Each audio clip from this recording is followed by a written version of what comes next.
Awesome. Cool. All right, guys. Always fun. Technical difficulties. It's a new system. I'm more of a Microsoft Teams person, if you guys ever heard of that, but we'll get started. So this is MarTech, the tech behind the social media. So thank you guys for signing up and coming today to my presentation.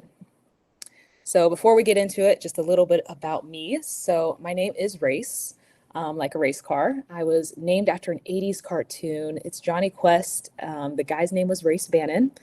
I have no idea why my mom allowed such a thing to occur, but the guy right there with the white hair in the top of the screen is actually the man that I was named after. A lot of people think because I was born and raised in Indianapolis, I'm named after kind of like the NASCAR stuff, but that is sadly not true and just named after an 80s cartoon.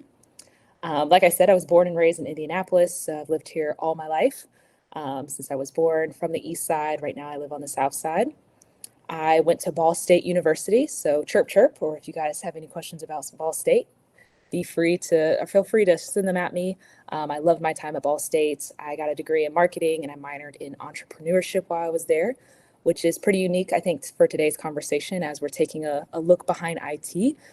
You can see my background isn't in that, so just wanted to highlight that. And then I'm an active aunt, and I've coached basketball and soccer to youth teams for the past 6 years. So you can see in the upper right there, my nephew and my niece. My nephew is about to be 10 and my niece is about to be 1 at the end of this month. My nephew has zoned in on basketball, and so I've coached him since he was like 3 years old. This year is my first year being a sideline aunt, which has been super hard, but just wanted him to give some opportunities to have different coaches. So we are in the thick of his season right now.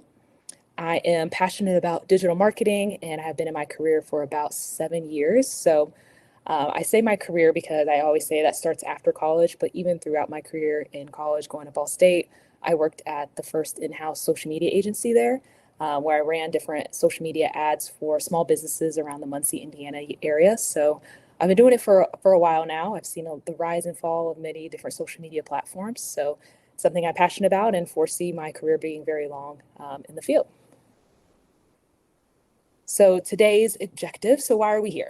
So my goal is to introduce you to MarTech and highlight the boundless opportunities within it, and particularly within the realm of social media. But first, so I do have some questions. So as you all probably saw, so I won't be able to see the Q&A until the end. So if you have any questions, feel free to throw them in the chat and then I'll look at them at the end of the presentation. For this one, feel free to throw your answers as we go through. There's 3 quick questions just to test your base knowledge of social media. And I'll give you guys a couple seconds in between each, and we'll see. So how many active social media users are there globally?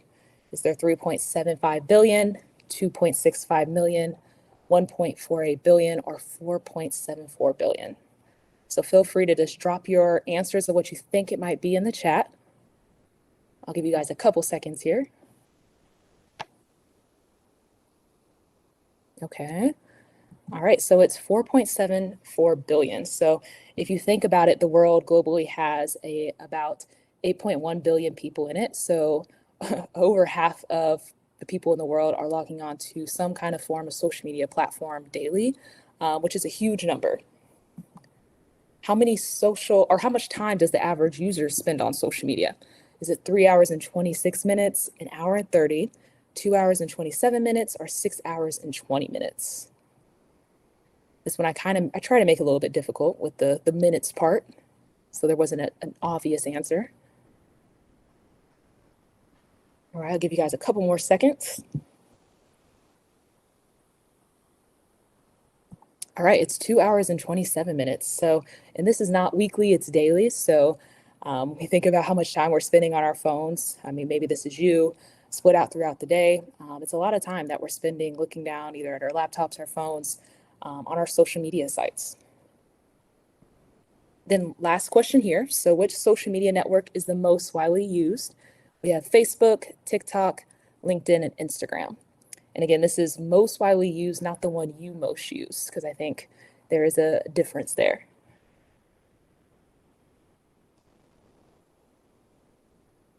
Okay.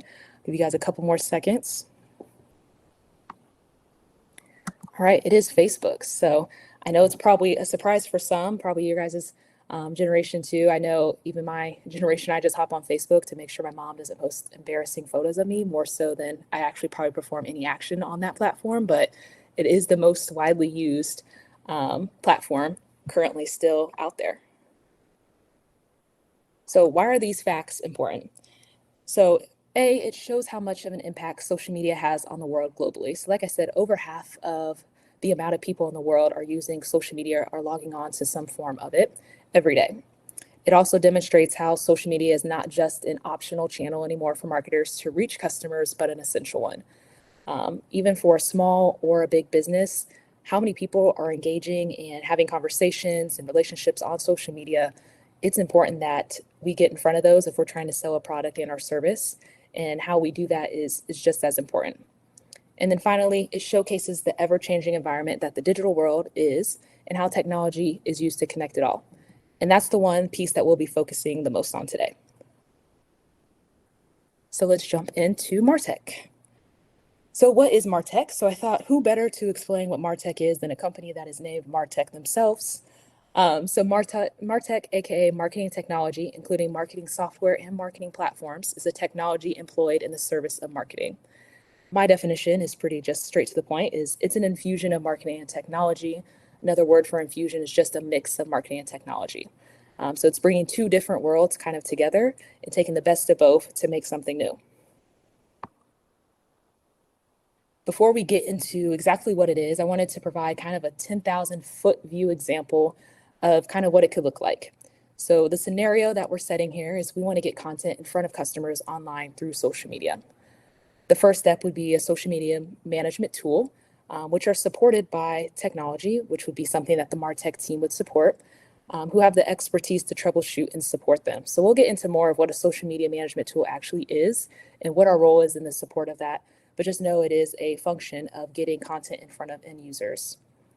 Once it goes through that tool, all the content goes through some kind of approval process. So whether it's a small business or a big business, it goes through an approval process. I know Wendy's, if you follow them on Twitter, or X now, should I say, you're probably like, what kind of approval process is that? Because they have quick replies to everything, to Burger King, to McDonald's.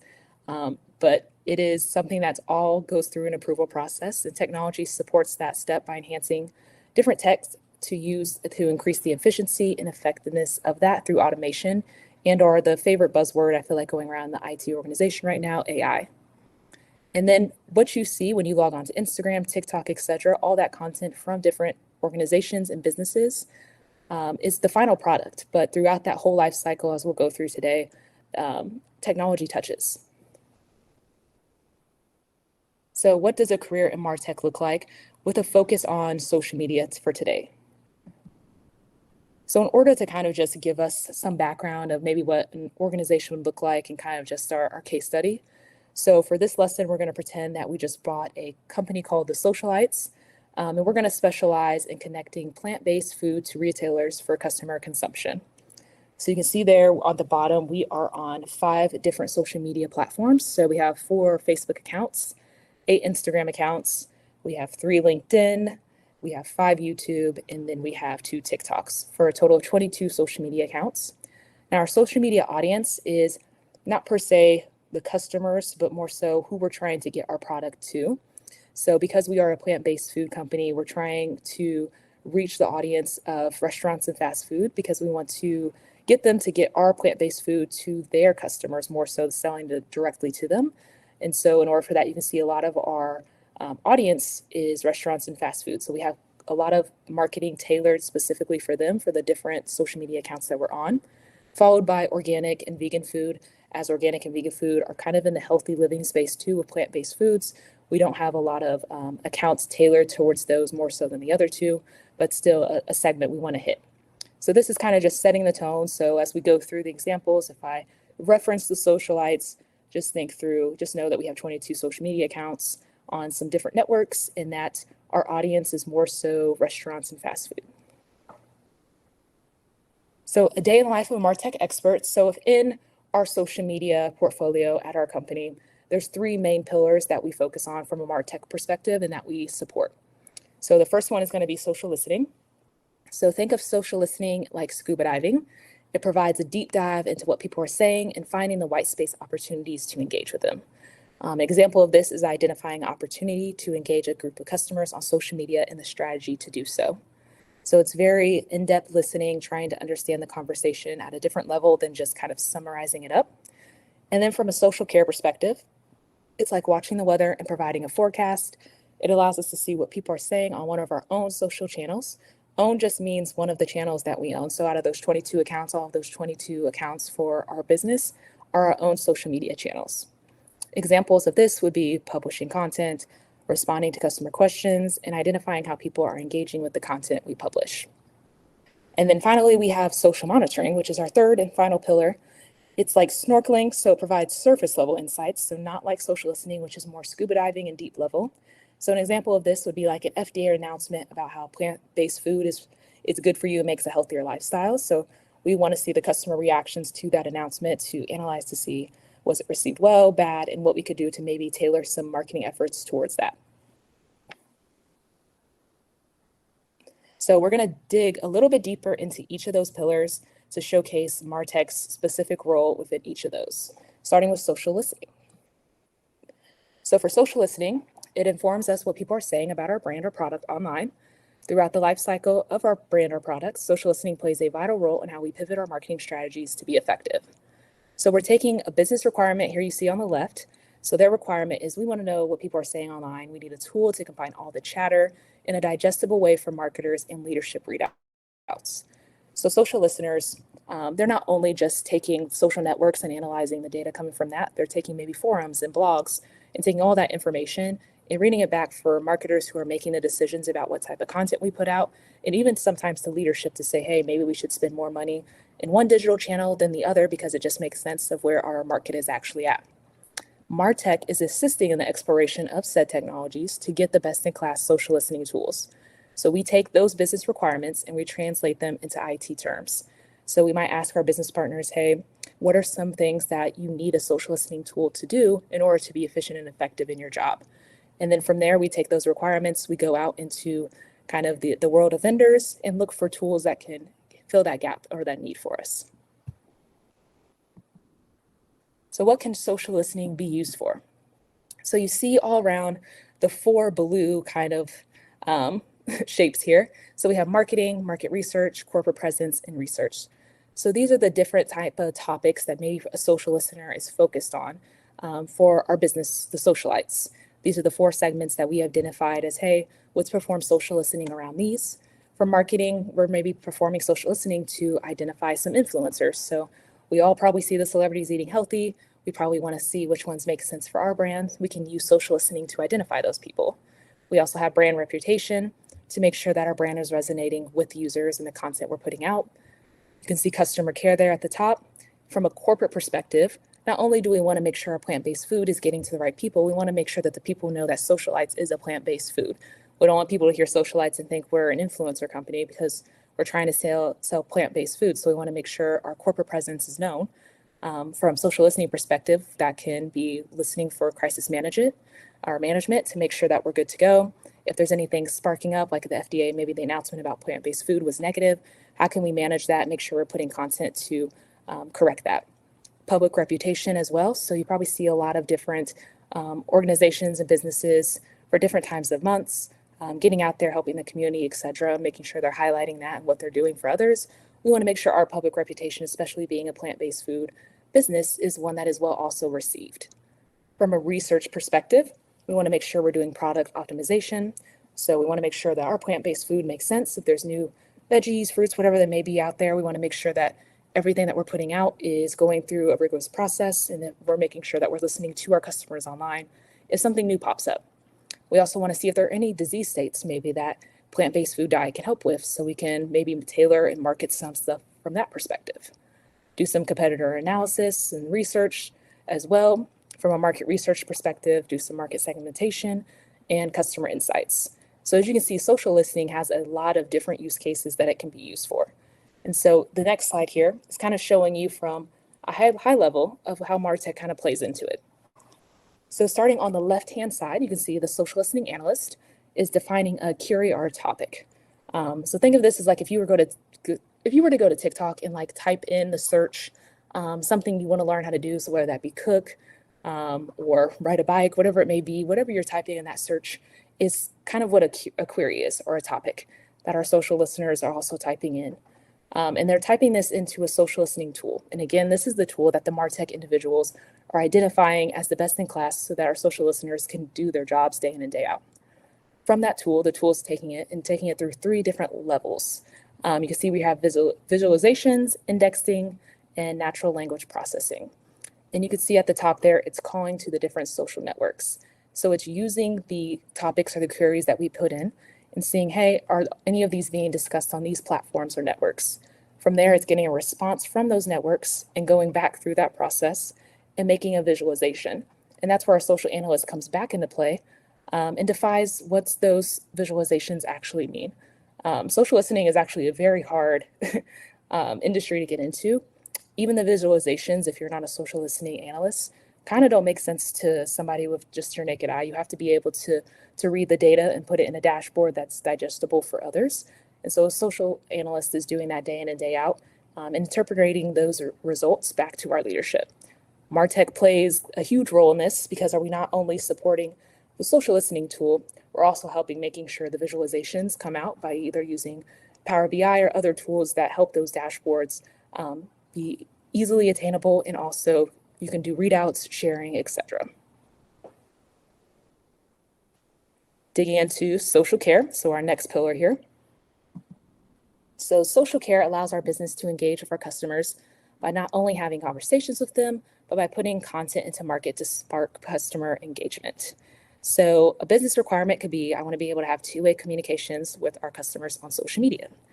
MarTech assists in the engagement with online customers by enabling technology that pulls in the comments from each network into one tool to allow community managers to respond back to customers. So kind of what does that look like? So from a business perspective, it wouldn't make sense for us to allow every single user in social media to have the password to our accounts. From an IT perspective, that security sounds like a huge dilemma. And so in order for us to kind of hit that head on, we use a social media management tool. So think of this as our business users, instead of logging into the social media accounts, they're going to be logging into a social media management tool where they could do everything they could do on any of these networks through this tool. So say one of our marketers is logging in to the social media management tool in the start of their day.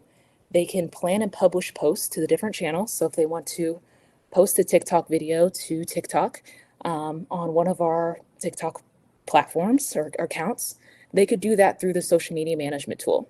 And then once they post that, say we get said comments on that video, those comments also would come into our social media management tool, where then our marketers could respond back to those comments, and it would be posted like it's coming from our Socialites account.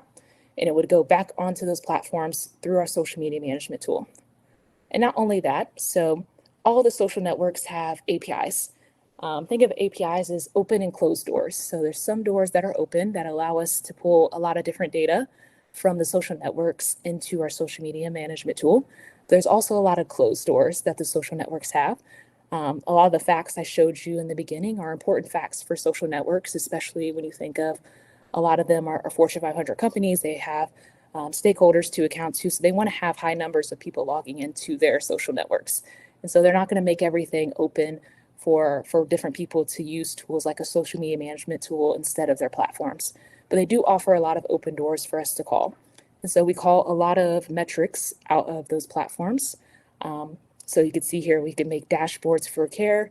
So those are the responses and the comments that our community managers are giving. And we can also make dashboards for our marketing. So how many likes, comments, etc. did we get on the post? And we can analyze that also in the social media management tool. MarTech plays a huge part in this one, probably out of all the pillars, when it comes to supporting the social media management tool. Not only are we configuring it because we have to, first off, have the passwords to all the social networks to connect them to the tool, we also are configuring access, what the view looks like for end users in the tool. And we're also troubleshooting both, not even just the tool itself, but even the platforms. When you think through, probably you guys have different social networks, they go up and down. Sometimes they're working, sometimes they're not. It's a MarTech's job to keep their thumb on it to make sure, hey, if it's down, I alert our business partners. We come up with maybe a plan B, especially say if that day was a day an important campaign was supposed to start. How do we have a plan B to go around if Facebook or the social media management tool is down to get that content in front of our customers still? From a social media monitoring perspective. So social media monitoring allows our company to keep a pulse on the chatter around our brand and our product. So the business requirement would be to know light chatter about what's happening online to identify trends or issues that may arise around our product and our brand. So as MarTech, we provide automation and other technologies to identify ways to enhance our awareness around our product and our brand online. So this pillar, probably more than the other two, is has a lot of opportunities within it because there's not a lot of vendors out in the world that do social monitoring and can specialize in everything that a business would want. When we think about monitoring, we not only want to maybe look at trends and other things, but we also want to keep a pulse on many things outside of social media, maybe blogs, forums, etc. One way that we could create an automation for this would be an example of maybe we create a bot that crawls the internet or, maybe X in the trending topics every day and spits out a report so that our marketers could see what's trending that day on that platform to make content tailored for that. So it really depends on the needs and wants of the business of what we can build. But most of the time, we're not signing vendors on, we're making something ourselves in-house. So social media monitoring ones that is forever growing and is super fun from a perspective of a MarTech person who has maybe some innovation ideas to expand this area. So bringing it all together from a day-to-day responsibility standpoint. So I know this slide is a little bit busy, but I kind of wanted to take you through the beginning to the end process of everything. So starting from the very beginning, from the left side, so say our business partners come to us and they want to launch a new account. Some things that they would have to have ready in their back pocket before they even came to us would be pre-launch listening. So they need to understand A, who their audience is, and B, where they're at. So are they on Facebook, TikTok, etc. They'll need to have listening readouts. So from that, we would need the readouts and the data that they have to support that. They would submit a social handle request. So from a MarTech perspective, we are actually the ones going out and securing the handles on the different social networks. So they would need to put that request in early to make sure that we can grab it before anybody else does, just in case news articles or whoever maybe gets a hold of it and then others pick it up. It's not uncommon for bad actors to secure handles and then hold them ransom from big companies. And so we want to make sure that we get in front of that. Define measurement plans. So they have to say, okay, what's our key measures of success? If it doesn't live up to this, what's our plan to make sure that it does? They need to define what the content strategy is, how they're going to create that content, the reviews, and the approvals for it. After they do all that, that's where our partnership comes in hands. So from an IT standpoint or MarTech standpoint, we're supporting the social media management tool and the social listening tool. So anytime a new account's coming online, it's tapping into both of those that we already support. And from there, we're making sure that they can publish, engage, and listen with those different tools and vendors that we have. We're doing platform configurations. Like I said, it doesn't make sense for our business partners to have passwords to all of our accounts. And so they're logging into the tools that we support more so than the accounts, which means that from a MarTech perspective, we're the ones building out the profiles. So the bios, the profile pictures, the covers, everything, MarTech ourselves are building it and not our business partners. From a user onboarding perspective, we want to make sure people are trained before we add them to the tools that we support. We don't need to add someone who doesn't know how to use the social media management tool and then it just messes everything up. So we want to make sure that people are getting trained and that we're doing roster reviews to make sure that the people who need access to what are still those who need the access. We're also securing those accounts, like I said, performing support, just not on the tools themselves, but on the social networks. We have a rep at the socialites. We work with like a Facebook rep, an Instagram rep, a TikTok rep, etc. So we have a direct line of contact to the different networks that we're on. And we work with them regularly to say, hey, what new content types are coming out? And then from a MarTech perspective, we have to make sure that we test those content types to make sure that they can be done through our social media management tool and that they actually pull through with the comments and everything. We also do new technology and platform evaluations. So most of the contracts in the digital world are only 2-year contracts, and that's on purpose. The digital world moves so quickly, as you guys all probably know, that it doesn't make sense to be stuck in a contract longer than 2 years. And so it keeps us busy because we're constantly on the lookout for a new tool, maybe adding one to our tool stack, maybe subtracting one, finding new ones. Even the social platforms themselves, new ones pop up left and right every day. And so we're evaluating, should we take that under the umbrella of things that we support? And then we're also doing technical consulting. So like I said, a lot of the tools, there's a lot of out of the box functionality, but we do have a lot of configurations we also have to do. And so we have to work with our business partners to say, hey, who needs what access, who needs to do what, and how can we enable them? And so a lot of the configurations and technical consulting also comes into place because we, from a standpoint of where we sit, we could be a global MarTech company, but maybe our business partners are in different silos. Maybe we have US ones for some of the accounts, some global. And so we have to make sure any decisions or configurations we make in the tool make sense for all. And then on the far right-hand side there, so when we think about the end of an account, so the retirement of one, from a business perspective, they're measuring their performance in the 3 different pillars here: social care, social listening, and advertising. In the social media realm at any big corporation, organic social media is not big at all. In terms of what mostly our marketers are doing, advertising is going to be the big push for us. So you don't see organic there and you see advertising called out for that specific example. We're looking at our content updates, making sure if we need to get content out about, hey, we're going to be retiring this account, we get that updated. We're trying to figure out when we retire it. They're working with MarTech to understand what are the retirement requirements. A lot of corporations, even the socialites, we have probably record retention, which just means we need to retain the data from our social media accounts for maybe ABC number of years, just in case we ever get sued or they need the information for other different things. Content optimization, so all the content we posted on that, how can we reuse it possibly in the future, and looking towards maybe optimizing it to better perform. And then account retirement. So MarTech plays a huge role in their account retirement process. Like I said, we're the ones setting up the accounts, so we would be the ones to tear it down too.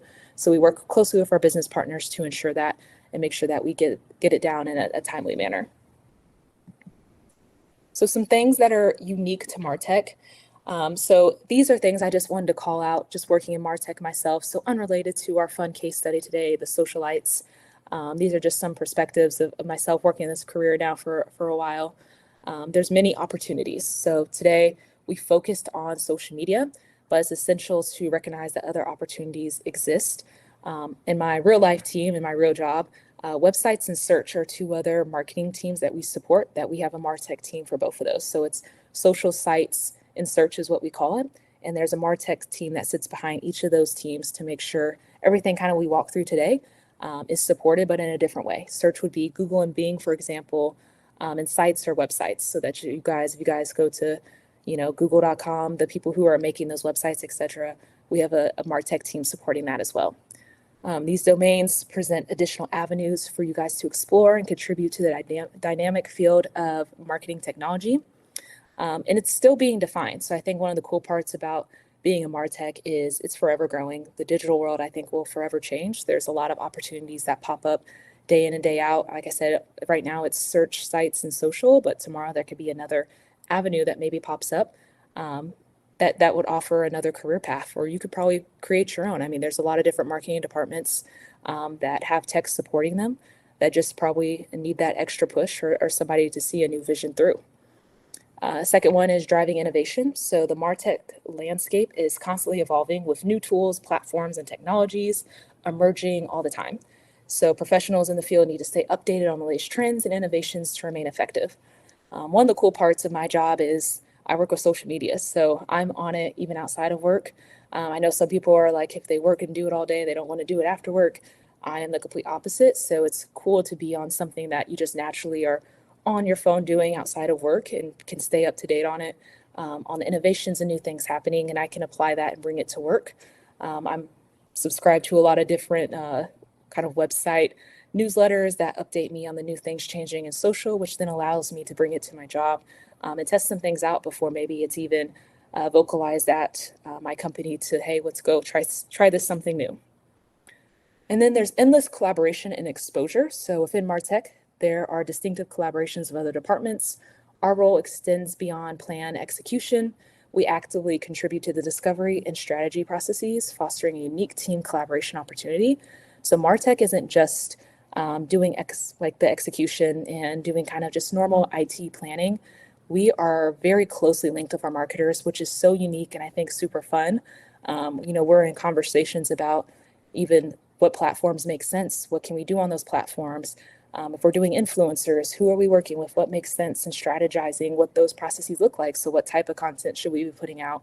What type of content works with our social media management tool that can pull through? So we're in the conversations from start to beginning and not just at the end, which sometimes I feel like IT is brought in last minute. So being in MarTech presents a new opportunity to kind of be in the conversation and part of the table up front, which is very unique.